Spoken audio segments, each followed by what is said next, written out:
Round one, fight. 우리 국내 문제를 좀 더 자세히 여쭤보고 싶은데요. 하나는 뭐냐면 그겁니다. 바로 이런 테이퍼링 그리고 금리 인상을 했을 때 미국하고 우리하고 디커플링이 돼서 미국은 지속적인 상승을 하고 우리나라 같은 경우는 박스권에 빠졌던 적이 많았잖아요. 이번에도 그러면 그럴 가능성에 대해서 대비를 해야 되는 건지 아니면 올해 연초만 해도 많은 이제 증권 전문가분들이 이번엔 다를 것이다. 미국이 올라갈 때 우리도 계속 올라가는 그런 장세를 기대할 수 있을 것이다. 이렇게 봤던 분들이 연초에는 굉장히 많았는데 지금은 좀 뭐 말씀대로 좀 달라진 것 같긴 해요. 그래서 이번 테이퍼링과 그 뒤이어서 오는 금리 인상기에는 어떻게 될지를 좀 어떻게 내다보시나요? 저는 이 삼성전자에 달려 있다라고 봅니다. 네. 지금 디커플링 이야기가 굉장히 많이 나오고 있는데 네. 제가 시장에서 그런 이야기들을 되게 많이 해요. 우리나라 시장 있어봐야 계속 횡보만 하고 재미도 없고 네. 미국은 꾸준히 오르니까 미국으로 가자. 다 팔고 미국으로 가자. 그런 이야기를 하는데 저는 그 의견에 절대 동의하지 않거든요. 미국이 훨씬 많이 그건 이제 미국이 많이 올랐다라는 것은 올해 한정해서인 거고 네. 시계열을 조금 늘려보면 작년 3월부터 올해 한 8월? 네. 8월까지는 미국보다 우리나라가 더 많이 올랐습니다. 네. 그렇죠. 작년에 전 세계에서 가장 많이 오른 증시가 작년 하반기에 네. 우리 대한민국의 네. 우리나라였죠. 네. 코스피거든요. 네. 그러다 보니까 많이 오른 건 잠시 좀 쉬어갈 수밖에 없는 거고 네. 미국은 천천히 오르면서 그걸 거북이처럼 쫓아온 거고 네. 그걸 이것도 좀 길게 보더라도 2005년부터 2020년까지 상승률을 보면 우리나라가 더 많이 올랐어요. 미국보다. 네. 변동폭이 좀 커서 그렇지. 굉장히 급등했다가 오랜 기간 횡보했다가 굉장히 급등했다가 오랜 기간 횡보했다. 그래서 그런 거지. 미국 시장이 무조건 더 올라? 저는 이건 아니다라고 보거든요. 네. 그러면 어떤 차이가 있느냐? 우리나라는 변동성이 크기 때문에 오를 땐 정말 화끈하게 오릅니다. 성격이 급한 것만큼 증시도 굉장히 급하군요. 그렇죠. 네. 그리고 많이 올랐다 보니까 좀 오랜 기간 횡보하고 이게 수출 기업이 많다 보니까 또 사이클을 굉장히 많이 타요. 사이클을 많이 타다 보니까 상승 사이클에 굉장히 많이 올랐다가 상승 사이클에서 하락 사이클로 접어드는 기간에는 횡보하고 그 사이클이 끝나고 다시 오르는 시간까지 좀 시간이 필요하거든요. 네. 근데 미국은 이제 소비 국가 아니겠습니까? 소비는 사이클이 크지가 않아요. 네. 사이클이 크지 않다 보니까 꾸준히 오르는 그런 차이가 있다 뿐이지. 그래서 삼성전자의 실적이 개선이 되면 저는 또 한 번 랠리의 기회가 있을 수 있을 것이다. 지금 전체적으로 시장의 예상치가 낮아진 데 가장 큰 일조를 한 게 삼성전자거든요. 그렇죠. 네. 이게 작년 말에 그런 이야기가 있었어요. 반도체 슈퍼사이클이 온다. 네. 그랬었죠. 코로나 때문에 뭐 가전제품도 잘 팔리고 PC는 없어서 못 팔고 재택근무하면서 노트북이 엄청 잘 팔리고 그런 것들 때문에 반도체 슈퍼사이클이 온다라고 했었는데 안 왔잖아요. 네. 안 왔죠. 네. 결과적으로는 슈퍼사이클은 안 오고 그냥 약간 상승하는 정도로 그치고 오히려 하락하기 시작을 했습니다. 반도체 네. 가격이. 그렇죠. 그래서 나온 이야기가 Winter is coming. 네. 많이 봤습니다. Winter is coming. 그게 한 5월, 6월 정도에 반도체를 담당하는 섹터 애널리스트들이 그런 이야기들을 굉장히 많이 했어요. 그런데 그걸 보면 좀 아닌 것 같기도 하거든요. 지금 상황을 보면 그게 아닌 것 같기도 해요. 반도체 슈퍼사이클도 틀렸지만 겨울이 오지도 않고 있습니다. 네. 반도체 가격이 급락하고 있지 않아요. 지금 10월 달에 발표된 고정거래 가격을 보면 스마트폰은 보합, 네. PC가 9% 하락, 그 다음에 서버 쪽이 4% 하락. 9% 하락 가지고 반도체 겨울이 왔다? 이렇게 이야기하기도 좀 어려운 상황일 것 같고 왜 우리가 이렇게 좀 걱정을 하냐면 먼저 그거를 말씀드리면 2006년부터 2008년까지 굉장히 큰 반도체 사이클이 있었거든요. 그렇죠. 그때 정말 슈퍼 사이클이 왔다가 그때 정말 엄청났죠. 반도체가 이제 급락을 하는 이제 그런 상황이 왔기 때문에 우리가 자라보고 놀란 가슴 소뚜껑 보고도 놀란다고 이번에도 그러는 거 아니야? 라고 지레 겁을 먹었는데 지금 반도체 가격 움직이는 거 보면 그런 수준까지는 아니거든요. 그리고 이 반도체 가격이라는 게 정확히 우리가 뭐 마트에 가서 물건 가격 표준 가격이 적혀 있는 것처럼 그렇게 딱 정할 수 있는 가격도 아니에요. 지금 반도체 가격을 조사하는 뭐 디램 익스체인지라든지 이런 쪽의 주요 고객이 아마존이라든지 네. 마이크로소프트라든지 이런 서버 업체들이거든요. 그렇죠. 어떻게 보면 삼성전자와는 반대편에 있는 사람들입니다.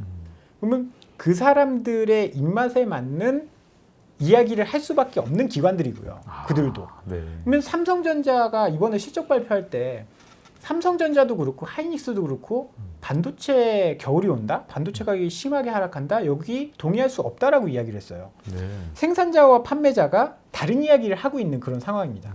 그런 상황에서 뭐 반도체 조사 기관이 엄청난 공신력이 있다라고 보기도 어렵고 실제적으로 뚜껑을 한번 까봐야 된다는 거죠.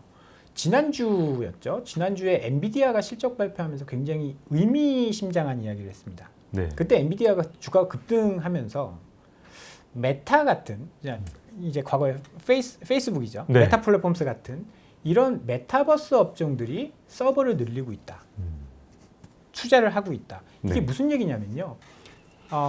그때 당시 2008년도, 2006년도에 이제 서버 업체들이 굉장히 큰 성장을 하면서 삼성전자의 이제 반도체를 엄청 쓸어갔거든요. 네. 뭐 그때도 인터넷 산업이 굉장히 발달하고 뭐 아마존이나 뭐 이런 업체들이 하이퍼스케일러라고 하죠. 굉장히 서버 증설을 많이 하는 그런 시대였는데 이번에도 메타버스나 이런 쪽에 그런 업체들이 설비 투자를 하게 된다라고 한다면 네. 이야기는 좀 달라질 수 있는 거죠. 지금 메타버스 이야기를 많이 하잖아요. 네. 실제적으로 메타버스는 우리가 여기 박 기자님과 제가 만나는 것처럼 네. 이런 공간에서 만나는 게 아니라 실제적으로 만나는 공간은 서버 아닙니다. 그렇죠. 그러면 그런 것들을 투자를 한다라고 하면 서버 없이 뭐 할 수 없는 거거든요. 그러면 메타 플랫폼스가 서버에 투자를 많이 한다? 그러면 다른 업체들은 후발 업체들이라고 할까요? 다른 업체들도 당연히 설비 투자를 늘릴 수밖에 없어요. 지금 모든 기업들이 메타버스에 목을 메고 있는 상황인데 네. 그렇게 되면 반도체 사이클 조금 전 짧아질 수 있다라고 보거든요. 네. 이거는 어떻게 보면 약간 낙관적 네. 낙관적으로 생각하는 걸 수도 있는데 그렇게 해서 반도체 사이클이 짧아진다. 그다음에 예상해서 우리가 항상 틀려왔잖아요. 네. 그렇죠. 슈퍼 사이클도 틀렸고 겨울이 오는 것도 틀렸다라고 한다면 생각보다 삼성전자의 이익이 좋아지면 집 나간 외국인이 돌아올 수 있습니다. 지금 보면 외국인 투자 자금이 환율과 비슷하게 움직이지 않고 있거든요. 원래 보면 지금 달러가 굉장히 강세인데 네. 우리 주식시장에서 달러가 강세면 신흥국에서 외국인 자금이 빠져나가면서 안 좋을 수밖에 없어. 이렇게 얘기를 하는데 지금 달러가 엄청 올라가고 있음에도 불구하고 11월 달에는 외국인들이 매수하고 있습니다. 거기에 많은 비중을 차지하는 게 삼성전자, 네. 하이닉스, 2차전지, 그다음에 메타버스 관련된 게임주들 이런 쪽으로 들어오고 있거든요. 네. 약간 그런 것들에 대한 선대적인 움직임이 지금 나오고 있다라고 좀 봐도 될 것 같아요. 네. 근데 이제 외국인들이 돌아오고 최근 들어서 의미 있게 삼성전자 주가가 오르는 일도 있었기 때문에 많은 분들이 이제 삼성전자 주가 하락세는 끝나고 이제 삼성전자를 위시해서 코스피가 다시 반등하는 시기가 올 것이다라고 보는 분들이 점점 이제 늘더라고요. 그래서 내년 상반기에 좋을 것이다 증시가 여기에 같이 동의를 하시는지 궁금합니다. 그렇진 않습니다. 아 그래요? 이게 지금까지 좋게 말씀하셨어요. 그렇게 얘기해놓고 왜 네. 그런 이야기를 하는 거냐면 이건 제가 가정을 먼저 하나 넣은 거 아니겠습니까? 네. 삼성전자 그러니까 반도체 사이클 하락 사이클이 끝나고 나서 삼성전자의 실적이 좋아진다면 네. 이라는 가정이 들어간 거기 때문에 그 가정이 맞다라고 한다면 내년에 저는 이제 주가가 좀 더 올라갈 수 있다라고 보고 근데 이 가정이라는 것은 어디까지나 가정인 거고 네. 지금 상황만 봤을 때는 내년에 지수가 좋을 가능성은 전 높지 않다라고 봅니다. 네. 워낙에 많이 올랐어요. 지금 네. 생각해 보시면 작년에 1,500에서 3,300 같지 않습니까? 네네. 우리가 언제 3,000을 봤다고? 대한민국이 역사적으로 처음 본 3,000이고 네. 그런 상승이 있었을 때는 물론 아까 이야기한 것처럼 삼성전자가 이번에 뭐 실적이 60조 나오고 70조 나온다라고 한다면 더 갈 수 있겠지만 네. 그게 아니다.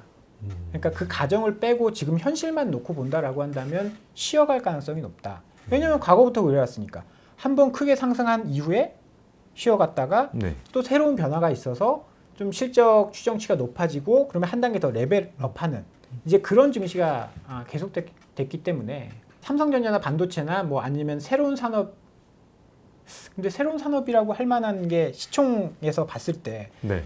뭐 갑자기 네이버가 뭐 카카오가 이익이 2배, 3배 가지 않는다라고 한다면 좀 어려울 거고 반도체가 퀀텀 점프를 해서 실적이 이렇게 높아지지 않는다라고 한다면 조금 어려울 수 있는 거고 네.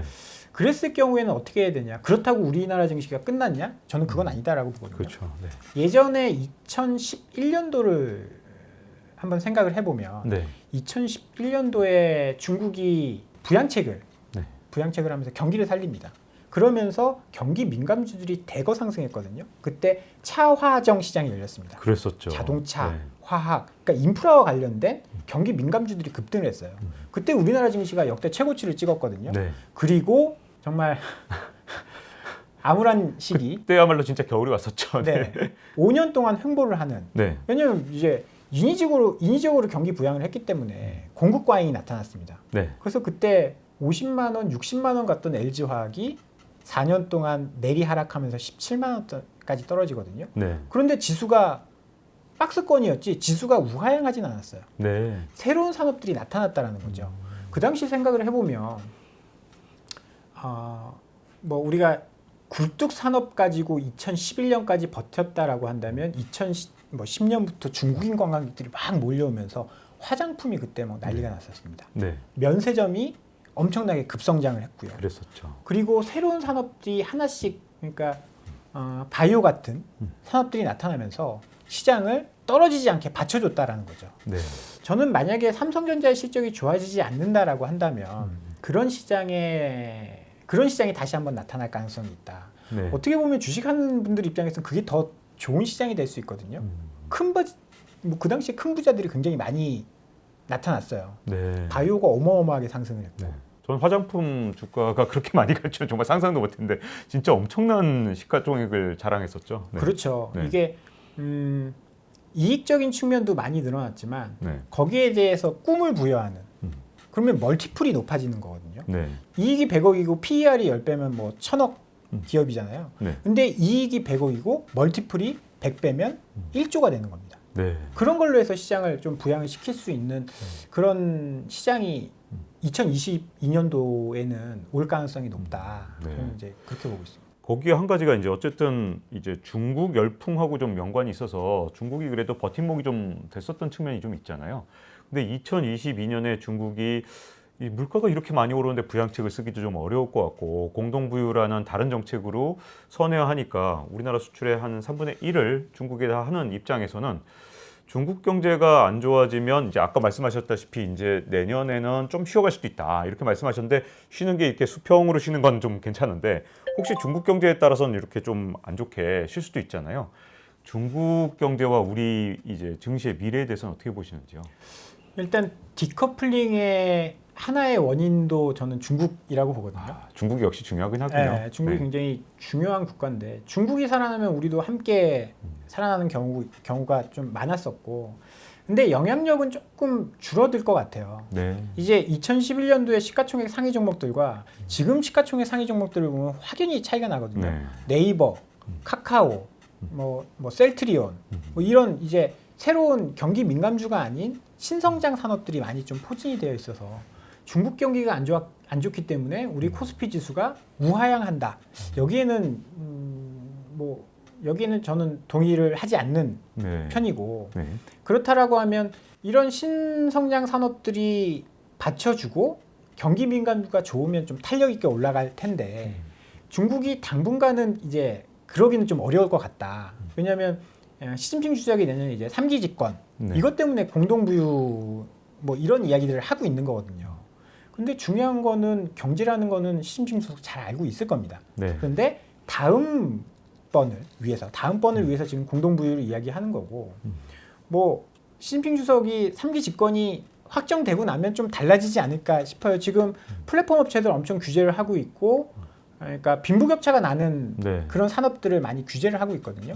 이제 그런 것들에 대한 규제가 풀리면 중국도 조금 나아질 거고 중국이 나아지면 우리 증시도 미국과의 디커플링은 조금 해소될 수 있는 그런 상황이고 그렇기 때문에 내년도에 조금 좋지 않게 보는 이유는 시진핑 주석 그 재임 이거와 관련된 리스크를 중국과 함께 안고 가야 되기 때문에 그거는 리스크 요인이긴 한데 시간이 좀 해결을 해줄 것이다. 네. 중국도 경기가 망가지는 거를 보고 있지는 않을 거거든요. 네. 임기가 그러니까 재임이 되고 나서는 그래서 시간이 좀 걸리는 뉴스라고 좀 봐야 될 것 같습니다. 네. 그러면 2022년에 이제 우리 증시에서 어떤 섹터, 어떤 업종을 보면서 좀 투자 마인드를 좀 갖춰가야 될까요? 일단 저는 투트랙 전략을 계속 말씀을 드리고 있는데 네.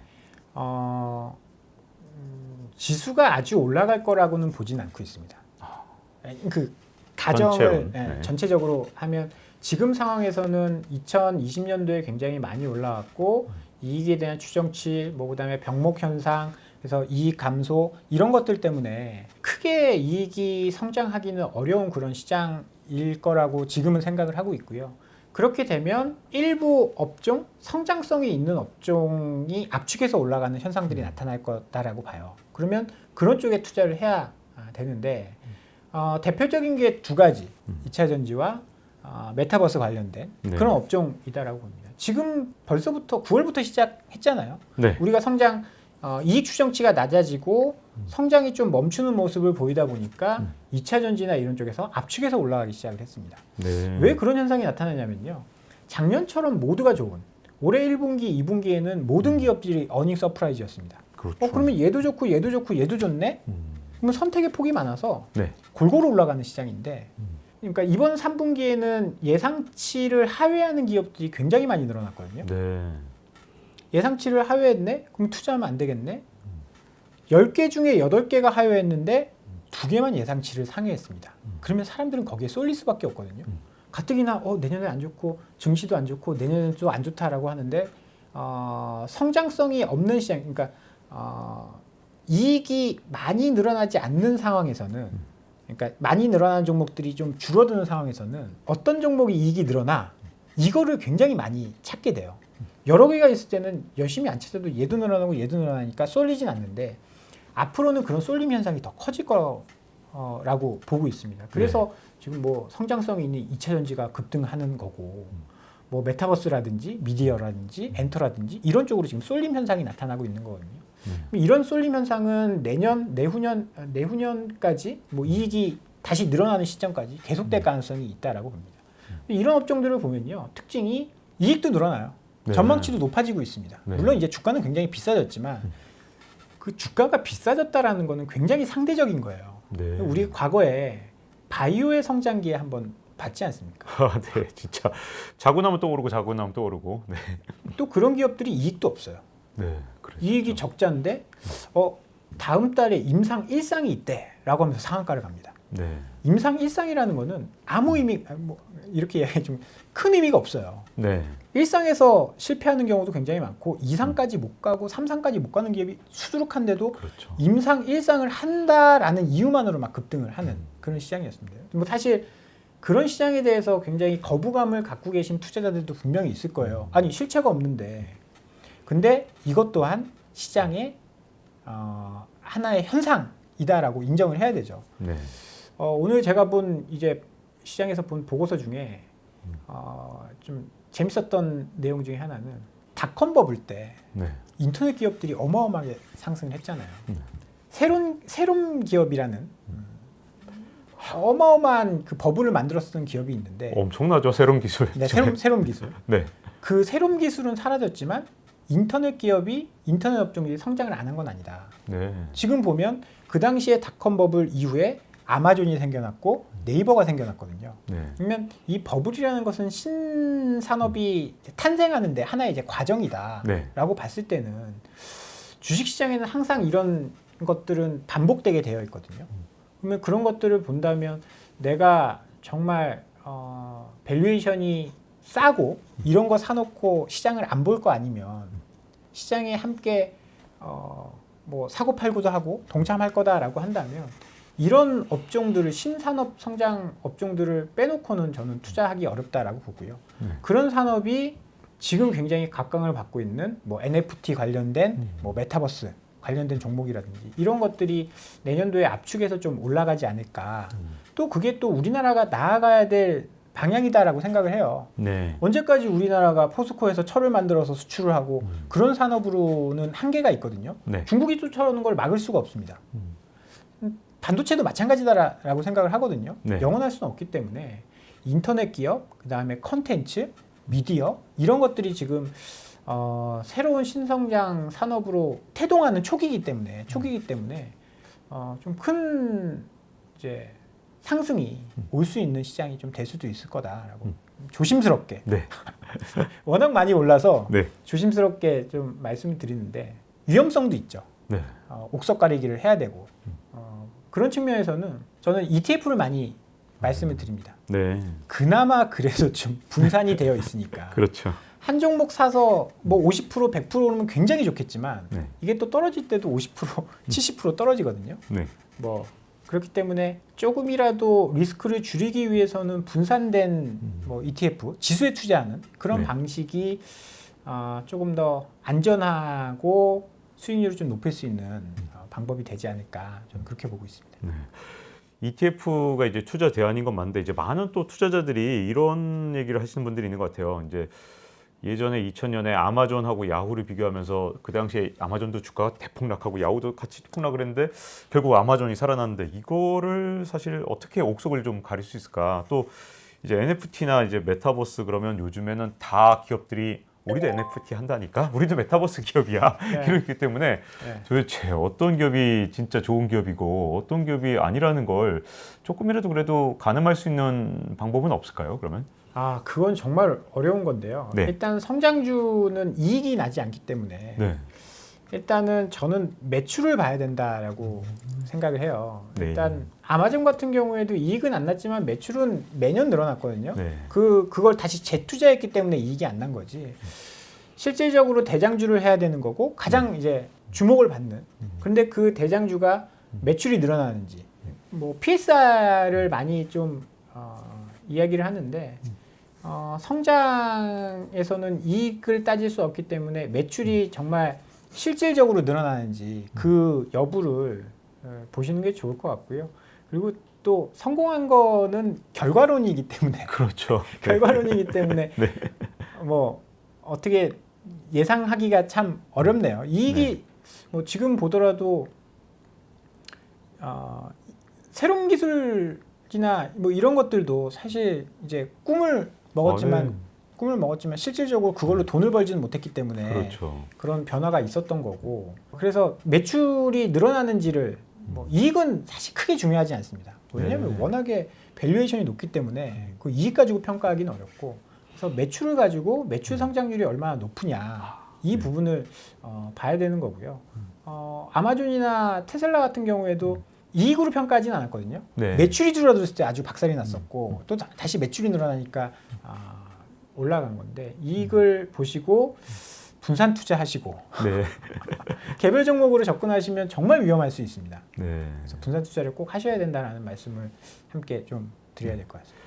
그리고 이제 전망과 관련해서 이제 2022년에 이제 그래도 지수로 보면 어쨌든 좀 이렇게 박스에 좀 갇힌 모습 또 23년까지도 그럴 수 있는 거잖아요. 그렇죠. 지금 말씀드리면. 네. 근데 혹시 그러면 이게 이렇게 되는 게 아니라 올라갈 어떤 시그널이라든가 혹시 또 반대로 이렇게 내려갈 시그널 같은 게 있다면 혹시 어떤 것들을 주목해서 22년에 대응을 해야 될까요? 일단 올라갈 시그널은 앞서 말씀드린 것처럼 삼성전자의 이익이 개선되는 거, 네. 병목이 풀리고 수요에 맞는 공급을 해줄 수 있는 그런 기업들이 뭐 나타나면 저는 지수는 상단을 좀 더 높게 봐도 좋을 것 같다.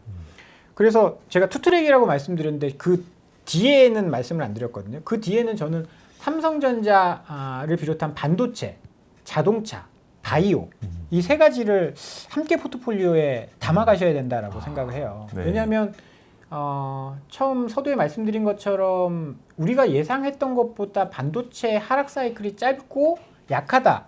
라고 했을 경우에는 삼성전자 실적이 좋아질 수 있는 거거든요. 그렇죠. 그러면 지금 삼성전자는 어떻게 보면 좀 많이 저렴한 상태예요. 네. 이익이 증가한다라고 한다면 약간 폭발적으로 상승할 수 있는 그런 상황이고 수요는 지금 어느 정도 충분하다라고 봅니다. 왜냐하면 지금 수출 데이터들이 매번 반도체가 좋게 나오고 있거든요. 네. 그렇죠. 반도체 가격은 떨어지는데 네. 반도체 수출량은 계속 늘어나고 있습니다. 네. 이건 물량이 많다라는 이야기거든요. 네. 그러면 수요는 충분하다.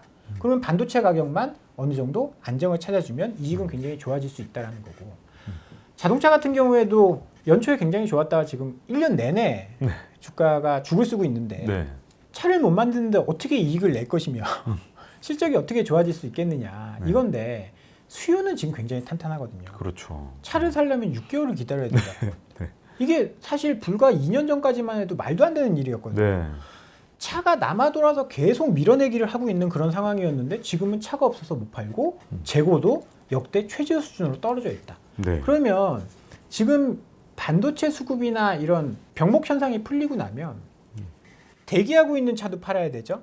그리고 대기하고 있는 차도 만들어서 인도해야 되죠. 그렇죠. 그다음에 창고가 다 비어 있어요. 재고가 가장 낮은 수준이기 때문에 그 재고도 채워 넣어야 됩니다. 네. 그러면 이거 뭐 하루아침에 만들 수 있나요? 어렵겠죠. 못 만듭니다. 그러면 꽤 오랜 기간 자동차 업체들의 이게 수요에 따른 실적이 좋아질 수 있다라는 측면에서 공급 부족은 언젠가는 해결이 되겠죠. 네.